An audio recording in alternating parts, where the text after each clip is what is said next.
Hello, everyone. Welcome to the Startup Catalyst. Special guest today is another one of our mentors, Sangeeta Mulchandani. Interestingly enough, she's probably the only mentor who's not based in India, and that kind of gives her a VIP privilege. And I'm glad that she's not asked for anything in kind against that. No, No, that was an option. that's why we kept it so late. Sorry, the date just passed by yesterday. Sorry, you missed out. No, welcome. It's been a pleasure, and I know you came on board even when the incubator was not set up, and that shows the amount of confidence that you had in GRG as an institution and the plan that we had. Happy to share that we have progressed a lot since then. 100 plus seats all full. We got over 20 plus startups working out of the incubator, sector agnostic.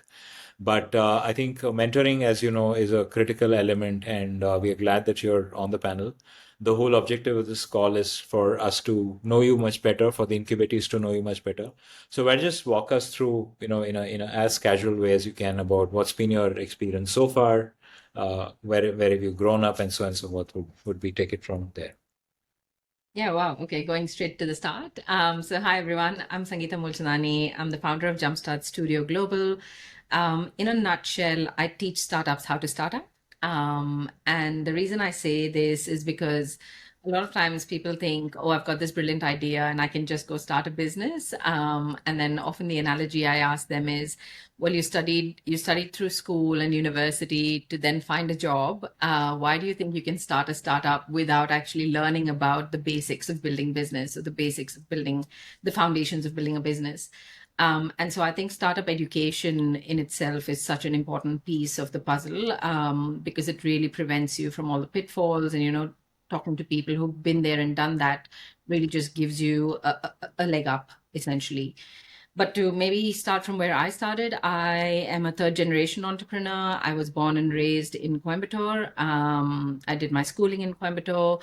My parents are entrepreneurs. My grandparents are entrepreneurs. So I pretty much started learning about business at the dinner table. Um, but as I grew up, I suppose, I decided, well, let's try the corporates and see how that goes. So I did my bachelor's in Chennai in Hindustan College of Engineering. I studied my bachelor's in IT, and then I moved to Africa. And very interestingly, in Africa, there were no IT jobs back then when I moved. And so I had to start as a HR replacement for somebody who was going on maternity leave. So my career, I suppose, started and this was in Lufthansa Airlines. It was one of the bigger corporates that was established out of Africa as well.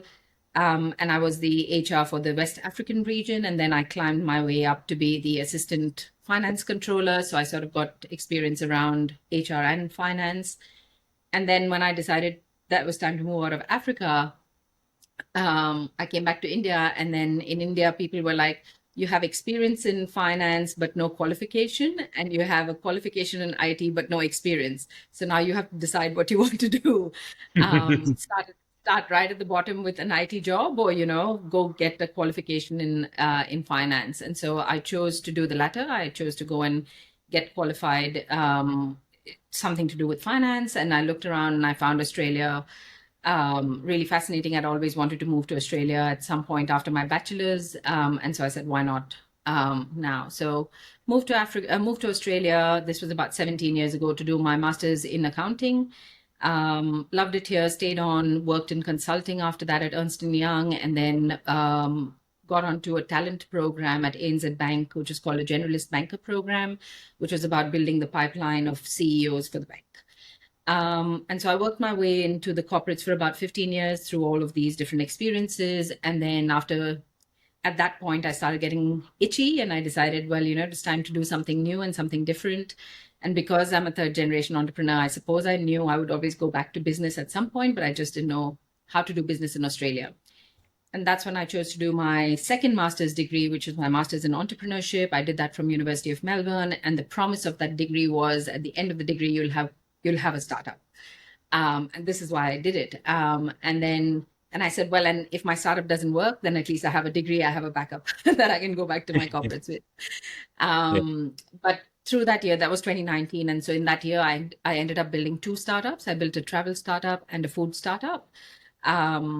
And then the travel startup shut because of me, and I realized a lot of things in building that startup. And then I built the food startup, was going really, really well. And then COVID happened in 2020. And that food startup was about having dinner parties in strangers' homes, and you couldn't go into other people's homes anymore. Hmm. So that's when I pivoted into a consulting business and a few others. And so Jumpstart Studio, what I do now, which is teaching startups, is my sixth business. And essentially, we work with universities, we work with government agencies, and we work with innovation hubs. And we design and deliver startup programs, so pre-accelerator programs and accelerator programs. I get to work with about 250 startups in a year across all these programs, and I get to see them right from idea stage through to pre-series A. So that was a very long introduction, but that's what I No, do. no, very, very interesting. The wealth and depth of experience you have is, I'm sure, it's going to be a privilege for the incubators to reach out. And multiple questions brimming in my mind as you were walking Yeah, through. sure. So, a third generation entrepreneur has been to three continents. What's been one single element of entrepreneurship that you've noticed is common worldwide? So I've actually lived and worked on six continents. So through Okay. my corporate journey as well. Yeah. And I'm a big traveler, right? So I love traveling, 44 countries and counting. So I'm very, very excited I'm to going to tick a catch up lot of with you. it. I'm at 35. Yeah. Yeah. What have I noticed about entrepreneurship? I think the fundamentals and the basics of business are the same everywhere. I think it's not uncommon how business has developed over the years or evolved over the years everywhere, but the basics are pretty much the same. Yes, there's been, for example, in the US, the Silicon Valley actually set the standards for startups. So, and today's startups are following a playbook that comes out of that region, for example. But having said that, like in India, we've done business for millions of years. Like we've from right from the start, right? And even if I talk about Coimbatore, like Coimbatore in itself is such a big business hub. It was a trade route, for the spice route and things like that. So there was a business was sort of, is in the DNA of people generally in India. Specifically, I think there are certain sects that are more deep into that kind of business knowledge, but and everyone has slightly different take on it. But the fundamentals are the same. The fundamentals are: is there a problem that we're solving? Are we helping customers? How do we serve customer service and serving your customers? And at the end of the day, it's all about the profit and loss, right? It's all about how you manage your Yeah. finances and how you make sure the business makes money. So I suppose the rules are pretty basic. And as long as you stick to those basic rules, it's fairly similar across the world. There's different takes on this. Like with startups, they're high growth startups. The scalability has to be there. They have to be in, you have to run fast. You probably burn money before you actually make money. And so the fundamentals change a little bit, Yeah. but at the core of it, it doesn't change. You're trying to solve a problem and you're trying to serve people and make life better for people. So I think Hmm. that's really the fundamentals that I see everywhere. Very interesting. And by the way, the food startup that you talked about, now that business Yeah, idea has been stolen, and there are some people in Bangalore who are doing exactly that. They call yeah, strangers home for dinner, and yeah, which you pay a minimalistic charge of, I think, 2,500 or something, and you have a nice evening and get home cooked food. So yeah. I hope you'll reach out to them and ask for royalty. Well, actually, there's even when we started, Airbnb experiences already existed. Okay. They had a few people doing it. There's another one called Eat With that has also raised money, Okay. and they do it really successfully in Europe and US. And so Mhm. we were actually competing with them. Okay. But we also identified what their gaps are Yeah. and what are some of the things that they don't do really well, and Right. where is it that we can make a difference. Got it. Got it. So my next question is more on the ecosystem. Obviously, you're based in Australia, so you'd have a much wider or much better perspective on how the entrepreneurship ecosystem is in Australia right now. Anything specific around India, if you would want to Mhm. share? Uh, if I was supposed to become an entrepreneur tomorrow, what would be your advice in terms of sectors, the kind of scale you can be looking at? Should be B2B or B2C? What's your take based on whatever you experience would be like more safer than the others? Of course, every startup venture has some element of risk. And if there's no risk, it's not fun to do a startup anyway. But proportionately speaking, which one would be more safer and more likely to succeed? And do you mean this for the Indian market? Yeah. Yeah. I think in the Indian market, a big shift that I'm probably seeing, and because we do a lot of work between Australia and India, a lot of the big shifts that we're seeing are starting to take place in some of the deep tech kind of sectors. Mm-hmm. And I think, especially if you look at things like clean energy, there's a lot of opportunity in clean energy at the moment in India. There's a lot of opportunity around education, Mm-hmm. um, and education as well. I think it's only about half the capacity of what is possible in terms of education is today being delivered Yeah. by the universities. And this is why we're seeing a lot of foreign universities, especially Australian universities, are starting to set up shop in India, Mm-hmm. because they're seeing a big opportunity for education and training. The other one is agri. Agri is again, I think, a really interesting. It's the heartbeat of India. Agriculture has always been the heartbeat of India, and I think it's ripe for disruption. We do see certain sort of startups coming up in those spaces, but I think there's a lot more opportunity in agriculture as well. So in Right. terms of sectors, I would say that, and I think there's another one around tourism that is starting to pick up quite a bit. So from a Mm-hmm. and all these four sectors have also been identified as super economic highways by the Department of Foreign Affairs and Trade in Australia, for Australian businesses to work with India. Mm-hmm. So in fact, these four sort of pieces are called the super economic highways. There's Yeah. obviously other really good ones like defense and space, which are also picking up quite a bit. There's a lot of opportunity in those spaces, ripe for Yeah. disruption. So from a sector perspective, they might seem quite and they are complex sectors. Mm. But I think for the longest time, India has been very heavy on the B2C, um, and e-commerce and commerce kind of pieces. So I think there's a lot been done there already. So there's not too much to disrupt right Mm. now. Maybe in 10 years' time, there will be something to disrupt. But if Right. right now you want to attack certain sectors, I think these sectors are ready and ready to go. And by the nature of these sectors, it'll end up being quite a B2B kind of an offering.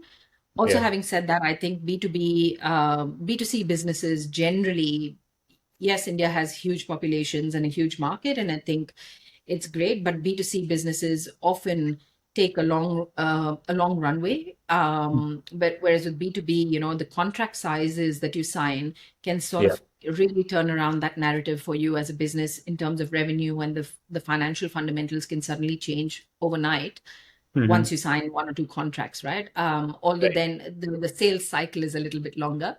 Yeah. Yeah. So it's all relationship based. So I think that's where I see a little bit of a challenge for new startups. But as long as you can crack that, I think these are some of the really, really ripe sectors for disruption. Yeah. No, I think pretty well thought through and pretty comprehensive, the kind of sector that you mentioned. My next question would be from a linking perspective, since you are very keen to pull entrepreneurs out of India and come to Australia. Which are the sectors that you just mentioned have a mapping in Australia as well? Um, all of them. So all of these for sure. Definitely the agri side of things. Again, Really? I thought Australia is agriculture was more advanced from an agri perspective. You think there are ideas from India which could still get acceptance in the Australian market as well? Yeah, I think so. There's a couple of things, right? When we observe, and we're building out the Australia India Innovation Corridor at this point, and we've been doing a lot of this research around what works and how it works. And in doing the map, we actually see there's quite a interesting overlap. There are very complementary things between Australia and India. And this is why very naturally they're good partners to come together for building global businesses. One is in Australia. Australia is great at storytelling. They can tell a story really well. The brand Australia is very well recognized. There's a bit of that narrative globally around Australia and the branding it goes with. Hmm. Very heavily focused on regulation, sustainability, structure, and those sort of things. And also Yeah. the research and research translation is really good. not so much on research commercialization yet. So commercialization acumen is a little bit on the lower side, but the translation piece of, how do you make a research into a product and, bring that to life? There's a lot of capability there. On the other hand, in India, what we find is deep technical skills, very strong technical skills, but they don't know how to tell a story. They don't know how to position that. India knows really, really well. A lot of Indian founders that you work with, they go like deep into getting stuff going. But then, but they always think about the Indian market first. They're not thinking global from day one. So the thinking global from day one is a piece that needs to happen. Right. And so when you bring these two together, the technical skills and then the storytelling, the branding that Australia has together, you suddenly have a really holistic sort of powerhouse marriage, I suppose, in a way. So if you had a founder from Australia, a founder from India, co-founding businesses together, like naturally you will start seeing some very interesting outcomes from that. And this is where I see, like in sectors like agriculture, where India is strong in agri, Australia is strong in agri, but it's just the elements that the founders in these spaces can bring together Yeah. to then build superpower businesses. I think that's really where the magic is. Agri, clean energy, India has a strategy, Australia has a strategy as well. So they're really looking for renewable resources, clean energy, and they want to move away from the usual narrative that Australia has around mining and things like that. So I Yeah. think clean power space, the electric vehicle space, the EV space, these are really very interesting areas for the two countries to be having good dialogue. Very interesting. Digressing a little bit, I spent 10 years in Japan, and the Japanese thought that the Indian engineers were good in maths. I've been to US multiple times, and US, of course, knows Indian engineers for more for the tech talent, pure tech talent, not just from a maths perspective. What's the Australian version? What do Australians believe Indians are really good at? They love the food. They love our food. No. In all seriousness, I think the Australian. So there's two things. One is Australia does position it, and I'm being very candid and open here. Like Australia does position itself as a very successful multicultural country. The reality is they're still very westernized. They still have a very Western lens on life, and that lens is very influenced by the US and the UK predominantly. Yeah. But with migration increasing in Australia, we're seeing a lot more of Indians and the Asian communities come into Australia and sort of change that thinking, change that narrative a little bit. But yes, there is a little bit of that, bias towards the US and the UK and things like that. So so the view for India is still third world country, or the view of India is still that with the talent, it's a lot more that outsourcing destination for them.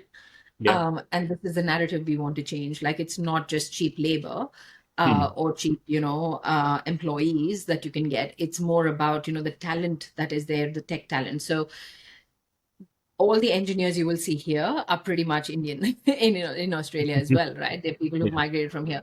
So it's very reflective of the US culture in a way. But at the same time, the level of acceptance of multiculturalism is a bit lower at this point because, again, Australia is a much younger kind of a multicultural country than the US, I Got it. suppose. So the narrative is around, we see India as a great partner for cheap things. Another piece that I've been hearing a lot, and because we're doing a lot of this research around the corridor, the government and at the government level, I think there is a lot of acceptance of equality in the balance of what India and Australia bring. It is not yet permeating down into the business and the startup ecosystem. So this Okay. is where we're trying to make a change. Is we need to sort of start building India into the DNA of Australia and the Yeah. Australian startup ecosystem, and that's the sort of mission I suppose we're on with the corridor, is sort of getting more people to see that India is a partner and a co-collaborator rather than seeing India as a destination to outsource your tech requirements. Interesting. Coming down to mentoring, what's been your experience mentoring startups? I would want you to answer in two parts. One is, what's your aspiration in terms of what would you prefer mentoring startups on? I think you might want to start with the bit that you mentioned about how to start up. Yeah. More importantly, what do the students eventually get your help from? Yeah. Which might not Um, necessarily be what you had intended, but once you start engaging with the startups and they come up with multitude of other issues which you might not have anticipated that you could have actually helped them, but you end up helping as well. yeah. I think very interesting question. So, to answer your first part, I think the way I look at success, and this is not just for business, but in anything in life, I guess there are three components to success, the three pillars of success, like that, like I call them, and I also have written a whole book about it. But I know it's I'll come mindset. to that. Yeah. So it's mindset, strategy, and execution. And so these are the three things, and you need all three of them to really succeed in anything that you're trying to do. You can't just have mindset and strategy and have no execution. You're not going to get anywhere. If you just had strategy and execution, but not the right mindset around it, your idea is going to die really, really soon. And if you have the mindset and execution, but no strategy, there's no direction. You're directionless, right? And so you sort of have to have all the three working together. And so that's the fundamental piece that we work with startups and mentor startups on. So, and to me, of the three, the most important part is mindset. As a founder, if you're in the right mindset and you sort of, look at things, the right attitude, you will naturally, it'll flow into your strategy, it'll flow into your execution as well. And so the mindset piece is something I really enjoy working with startups on. And it's also very satisfactory because you start seeing aha moments, you start seeing people switch their thinking. And that switch in thinking changes the trajectory of the business, changes the trajectory of where they're headed. And I think that's the most exciting part of it, like influencing people's mindsets. I think I enjoy that a lot. Um, and to your second question about what are things that come up when I'm mentoring people that I think so because I'm quite a generalist. I'm not a specialist. Like I have three degrees. I have one in IT, I have one in accounting, I have one in entrepreneurship, right? I've worked in large businesses, I've built my own startups, and then I've done consulting for, small to medium businesses. So across the spectrum a little bit. I have a head for numbers, I have a head for finances, but I also have a head for marketing. I also have a head for strategy. So I get multi-angled questions a lot. I get a lot of that, but I think that's exactly what I enjoy. And this is why I said before, like I work with 250 startups, and you can imagine they come from very, very different industries. But that's exactly why I love doing what I do, because I think it's the variety and the change, and the pace at which I get to sort of learn about different parts. That's the piece that excites me the most. So I Hmm. get curly questions all the time, and if I can help you, I will help you. But if I can't help you, I definitely know people who can help you. Got it. So that's the other piece. Like, it's not all about me supporting you, but I think it's how can I connect you to the right people who can then push you forward and help you move forward as Hmm. Very interesting. No, rightly said, mindset is very important, and I spend a bulk of my time when I'm teaching entrepreneurship to students to focus on the mindset. well. Uh, do you believe, or do you check whether the entrepreneur has the right mindset? Yes, no. And if the answer is no, do you work towards incorporating that mindset? Do you think that's actually feasible? Yeah. I think there are two things. One is hunger and passion and desire to, want to do something. And the Hmm. other is then the coachability aspect, right? Do they have the right attitude to learn and want to open their eyes to new things and things like that? Um, Often people who are trying to build something new will have that openness of mind, but there's also fixated. So there's a whole fixed mindset, growth mindset piece that Yeah. happens, and recognizing, where they are. So very early on, I start introducing people to these different frameworks of fixed and growth mindset, your employee mindset and entrepreneurial mindset. There's a mindset quiz on my website actually that you can take that actually talks about the locus of control, Hmm. and where do you as an individual see control lying? Is it internal or is it external? Like when COVID happened, a lot of people just complained about COVID and how it shut their businesses, and they just whined about everything and did nothing. So they were quite, externally focused. Whereas people who had internal locus of control were like, okay, great, this has happened. How do I take this and run with this and make something of this?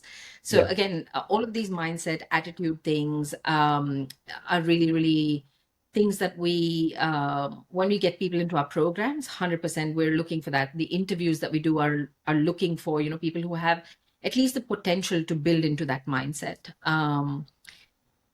And then there are some cases where, you can just see that it's hopeless because one of the things that we know about startups is your first idea is never your final product or your final solution. There are always pivots, and statistically or in theory, they say there's about 7 pivots before you find the right solution to a problem. Right. And so even before you find product market fit and all of those things, there's 7 pivots before that. Are you ready to pivot? Are you so married to your idea, or are you ready to detach and learn and, listen to your customer, listen to the market? So those sort of things is what we test for before we get people into our program, because unless Okay. that little bit of that potential remains, it's very hard to change people's mindsets, from 0 to 100. It's really hard. Very interesting. Any specific startup stories that you'd like to share? Any startup that you mentored? Where are they? What they're doing? Would be nice to know. Yeah, a fair few. I would say a few that come to the top of my head. One was many, many years ago, maybe about 3 or 4 years ago, is when I was doing a lot of mentoring and coaching for one of the universities here. I was actually introduced to them as one of my mentees. I coached them for about 3 months, and I still remember they'd done Antler in Australia, and they'd come out from Antler, and then they'd gone into RMIT Activator, which is RMIT is another big university here in Melbourne. Yeah. And so I was coaching them at RMIT Activator, and when they came in the first meeting I had with them, they had 3 Indian men, and they were based out of Australia, and building this digital twin about 4 years ago. And the digital twin was about predicting consumer behavior for large organizations before it happened. And just then we'd had a lot of debacles, especially if you look at Indigo Airlines, for example, in India, there was a debacle around, not letting a passenger in a wheelchair board the flight, or, they were being discriminatory or things like that. So, there were a few things that came out, and then social media blew up. And so what they were doing was literally building digital twins of the world, of the consumer Yeah. sets of these organizations, where before you actually put stuff out on social media and market it, you can run it past this digital twin, understand the sentiment that you're going to get from the consumers, and tweak your messaging before you actually put it out there. And that would Yeah. save you it's reputational risk, right? So it was sort of preventing reputational risk. Or reducing that for people. And so it was very interesting when they came in, and they were like, oh, we've gone through Antler, but they say we're not yet ready, and so we have a lot of work to do, and da-da-da. And I was like, just show me what your product is. Let me look at your product. So they ran me through a demo, and I said, you are ready to launch. Right? I mean, what are you doing? Go launch Yeah. in the market. And they're like, what? I'm like, yeah, okay, I'm setting you a goal. I'm coaching you for 3 months. We know that. I want you to have one paying customer by the end of this, one big organization that pays you. Literally just that. And then every week, obviously, I would catch up with them and coach them for about an hour every week. And then at the end of the 12 weeks, they literally had Indigo Airlines signed on as a customer. They had another really big organization in the Reliance Group signed on as a customer. And so it was really exciting to see that, what it takes to sort of, have the right mentor, because the mentoring they had received so far was saying, you're not ready, you can't get into the market Yeah. and things like that. And here's, me telling them, okay, just go. I need setting them a goal and getting them off on it. So I think that, and post that, once they also got the funding at the end of the program from the Yeah. activator, and then we got them to and then I said to them, and literally this was over beers, like we were just celebrating that they'd gotten the funding. So we were sitting in a bar and we were chatting, and I was like, in the next 12 months I want to see you in the US, because I think that's where your market is. And they were like, what, us, US, don't know, and ta-da-da. And in 6 months they were at Berkeley, Wow. and they were accepted into Berkeley Skydeck. They were, building things out of that there. And they were literally texting me every few weeks from there and saying, oh my God, like, this is so awesome that we're here. The talent is crazy in the US. The way people think here is crazy, and, things like that. It completely changed their trajectory. So I think it's really helpful to have people who can push you, encourage you, and back you. And, and I feel like that's the power of mentorship is, just being able to show people what is possible when they're Yeah. feeling like it's not possible. Wow. Which Another company? really good one, Which which is company? It's called socialtrait.ai. Social okay. Trait. Okay. Yeah. Interesting. Yeah. Yeah. Sorry, I Yeah. interrupted. Please Um, go. No, no, not at all. Another one that is really, really exciting is this lady who came up to me. So I run a program in under my business in Jumpstart Studio, which is called Press Play Ventures, which is about helping women transition from employment to entrepreneurship. And so we Hmm. run a pre-accelerator program where we help these women transition. Um, and so she heard me at one of the panel discussions I was at in the audience, and then she came up to me and she was like, well, I'd like to apply for your program. Here's what I'm trying to do. And I was like, yeah, sure, sure, apply. And, things like that. And then we interviewed her. So basically, her idea was or is to disrupt IVF and how IVF is done. So for those who don't know, the whole IVF process actually can be quite painful for women. It takes a long time and many cycles sometimes. And you've got to jab injections into yourself, Yeah. multiple times. And that's not fun. Like that's not a great way for any woman to conceive, and it experience is horrible. Yeah. It's a beautiful experience to have a kid, but it's such a horrible experience to go through that to have a child.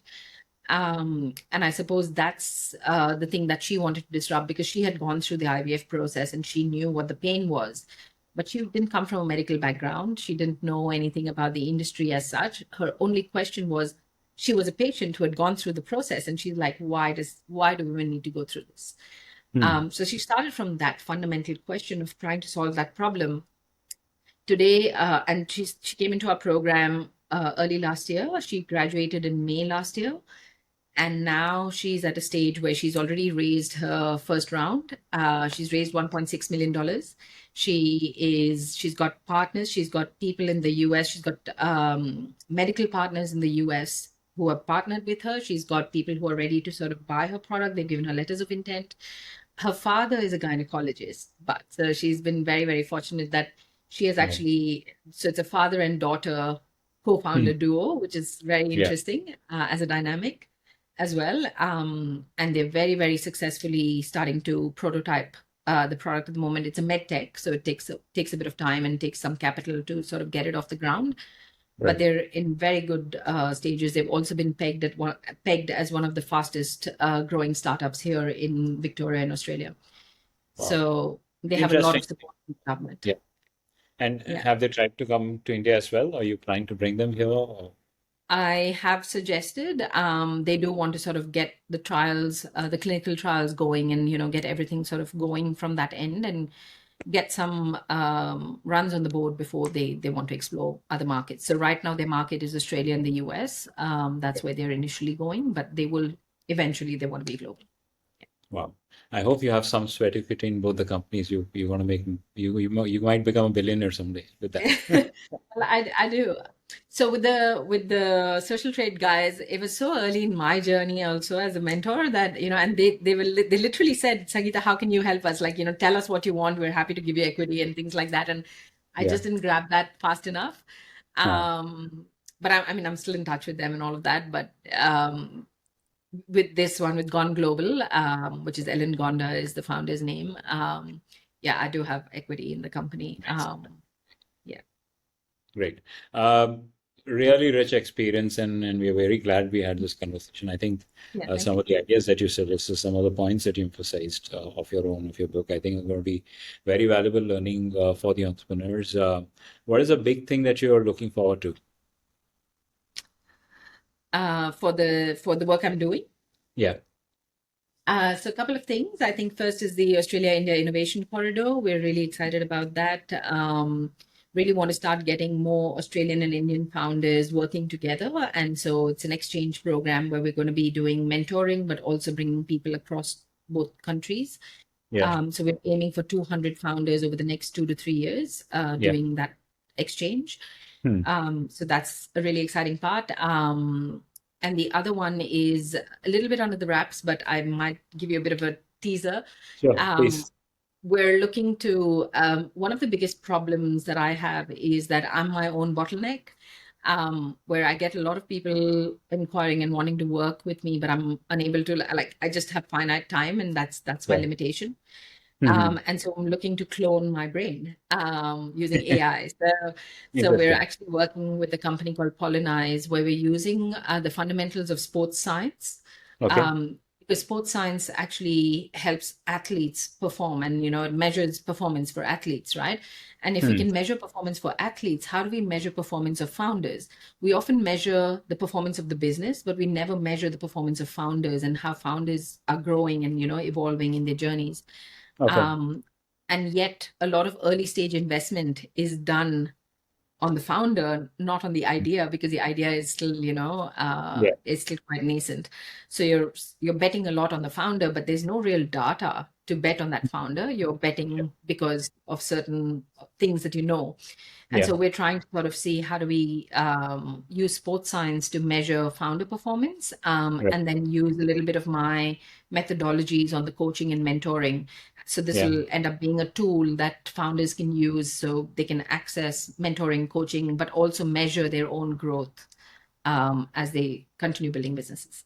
Wow, that's fantastic. I think there are very exciting things which are coming up for you. Yeah. Yeah. Towards the end, we have this secret rapid fire. Are you ready for it?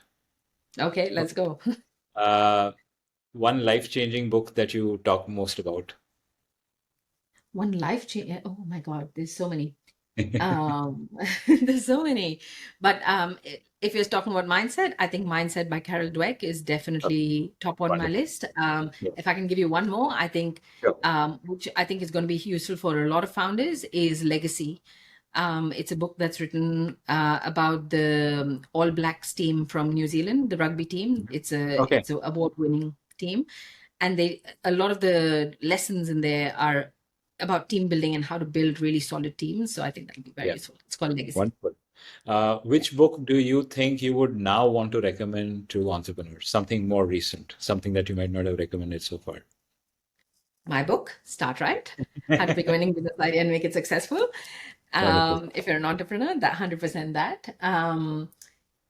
I think one that I to entrepreneurs, that's a very interesting one because I'm reading a lot of books on other stuff at the moment. But Anything, I it think could be this, motivational as well. It need not be specifically to the entrepreneur per se, but something which is more inspiring in nature, something on lines of legacy that you mentioned. yeah, sure. The Art of War is quite an interesting one, Yeah, and there's a new one that I that's picked up recently on my travels, which is The Art of War for Women, which okay. I'm starting to read now. So I want to see how different that is. I think Mhm. that's one that I would say will be quite interesting. Another one I'm reading at the moment is by Mel Robbins, which is called Let Them. Oh yeah, I've Um, heard of that. yeah, so and it's become very popular. So it's a very interesting one where you can learn how to block out the noise of, a lot of people saying negative things or, just behaving negatively, and how do you block that out? Sometimes Yeah, you need that entrepreneurship. right. So Art of War was ancient. I hope you read the War of Art as well. No, I haven't. Stephen Pressfield. It's a beautiful book on writing. Okay. You have to check Okay. it out. It's a great book. Okay. Yeah. One startup founder that you admire? One startup founder that I admire. There's a few. I would say there's a lot of I get inspired a lot by a lot of my own founders that I teach and coach, actually, to be honest, because True. it takes a lot of courage. It takes a lot of, a lot of gumption, I suppose, to want to change the world and do Yeah. something new. And so I would say, my own founders inspire me a lot. My Wow. founders who go through my programs and things like that, like I get so attached to them and their ideas and what they're trying to do. Yeah. So I would say a lot of them, like Ellen Gonda, who's trying to change IVF, like that's a massive task. So stuff Hmm. like that, I get really inspired by. I'm just Yeah. trying to think who I can think of, and I want to pick a woman founder because I just want to pick a woman founder. Um, I don't know. Let me have a think about that. Cool. Any startup that you think is like done amazing? You admire that startup for the amazing stuff they've done. Not from your portfolio. Sorry. Not from my portfolio. Not from my portfolio. Um, I think if I was to look at Australian startups, Canva, I think Canva has done Wow. extremely well. Hmm. Just the way they have navigated that whole piece has been really interesting. In from the Indian context, not that I've been very close to the founders, so I wouldn't know too much about the Yeah, internal workings of it. But on sure. the external side of things, I think Mama Earth, Okay. I Ghazal and think, Wab- yeah, yeah. yeah, they In that. seem pretty cool. I'm a regular watcher of Shark Tank India, so I really enjoy Nice. everything that the founders that sit on the panel over there have to say. Yeah. So I'm very Piyush Bansal, I think, is one that I'm very, very inspired by Next card from is it. fantastic. Yeah, yeah, I agree with you on Yes. that. So, what's Yeah. the lasting parting message that you want to leave for the incubators and the startups? A parting message I want to leave is I think lean into finding the people who can help you. I think the whole mentorship piece that you're offering as part of the GRG incubator as well, I feel like it's so important to find people. I'm a very relationship based person, and I think relationships really take you a long way in the entrepreneurial journey. So, finding the right mentors, finding the right people who can help open doors for you. Don't be afraid to ask for help. I think that's the other piece. I think I find a lot of startup founders want to do it themselves. Hmm. And it's great that you want to do it yourself, but Yeah. you have to stand on the shoulders of giants. You have to stand on their shoulders to leverage what has already been done and not to sort of reinvent the wheel again. So I would say take advantage of what people have done before you. That would be my parting message. Great. Thanks a lot, Sangeeta. It's been wonderful talking to you, and thanks once again for being kind enough to be on a mentor panel. I'm sure the discussion is going to be very useful, and we hope that a lot of incubators will benefit from it directly and indirectly. Thank you.